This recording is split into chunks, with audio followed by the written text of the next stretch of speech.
کسی بشر میں ہزار خامی اگر جو دیکھو تو چپ ہی رہنا. کسی بشر کا جو راز پاؤ یا عیب دیکھو تو چپ ہی رہنا.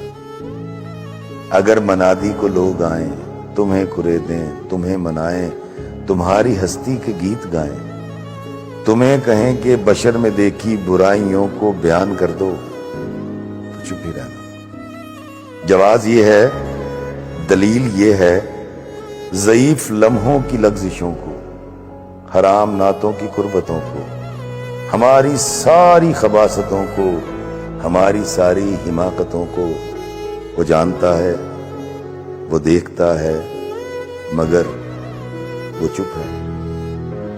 اگر وہ چپ ہے تو میری مانو وہ کہہ رہا ہے کہ چپ ہی رہے.